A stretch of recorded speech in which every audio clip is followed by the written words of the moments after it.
नमस्कार।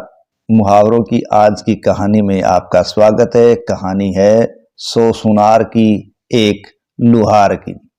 किसी शहर में एक सुनार रहता था। वह बहुत सुंदर सुंदर गहने बनाता था। उसके घर के ठीक सामने एक लुहार रहता था। तलवार, भाला, बरसी आदि पर धार रखने का काम उससे बढ़िया कोई नहीं कर सकता था। लेकिन सुनार और लुहार दोनों में अक्सर कहासुनी हो जाती थी और फिर एक दूसरे को नीचा दिखाने के मौके ढूंढते रहते थे। उस नगर में एक बड़े साहूकार को कुछ कारणवश एक सोने का हाथी बनवाना था।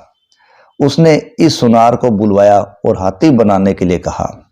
शर्त यह थी कि उसे साहूकार के घर पर बैठ ही हाथी बनाना होगा।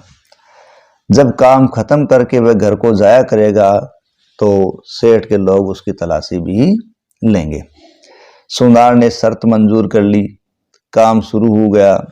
साहूकार के यहाँ लुहार भी आया करता था और सुनार को काम करते देखकर वह तो रोज ही आने लगा। सुनार ने हाथी बनाने का काम पूरा किया। फिर बोला, सेठ जी कहीं से दही मंगाइए, तुरंत मंगाइए, देर न हो जाए। सेठ जी ने चट से नौकरों को दही लाने का हुक्म दिया। इसी बीच वो बाहर निकले तो एक दही वाली वहां से गुजर रही थी। नौकरों ने उसकी मटकी ही खरीद ली। सुनार ने हाथी को मटकी में डुबो दिया और निकाल लिया। दही की मटकी वापस कर दी गई। सुनार ने हाथी को कपड़े से घिसकर चमकाया और साहूकार के सामने रख दिया। हाथी बहुत सुंदर बना था। सभी बहुत खुश हुए। सुनार की सबने बहुत ही तारीफ की थी। अब तक लुहार चुपचाप बैठा था। सब लोगों के बाद उसने भी हाथी को लेकर देखा। फिर कहा, हुजूर, हाथी असली सोने का नहीं लगता, मुझे कुछ शक है। ये सुनकर सुनार को क्रोध आ गया। वह बोला, जा जा, बड़ा या असली नकली बताने वाला, बड़ा 30 मार का है तो बता दे क्या है। तो ये बात है। लुहार ऐंठ कर बोला, तूने तो सैकड़ों हथौड़ियां मारकर इसे इतना सुंदर बनवाया, पर जरा मेरे हथौड़े का कमाल देख।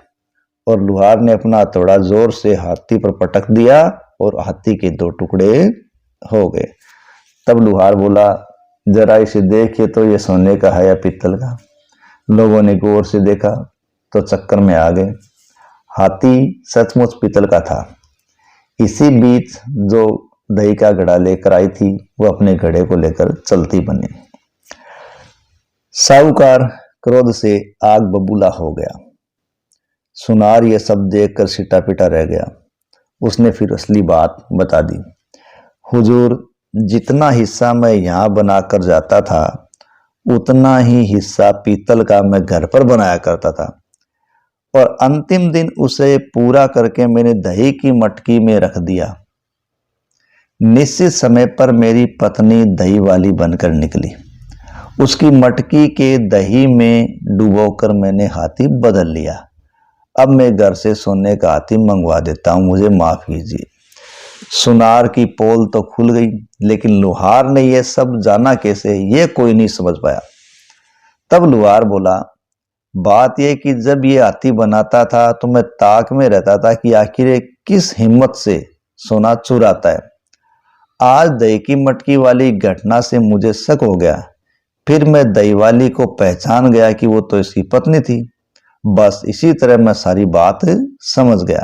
सब लोग सुनार की इस समझ पर बहुत खुश हो गए।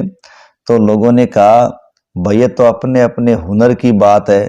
सुनार ने तो 100 हथौड़ियां चलाई तो लुहार ने एक ही हथौड़ी में सारा रहस्य बता दिया। उसी दिन से लोग कहने लगे, 100 सुनार की और एक लुहार की।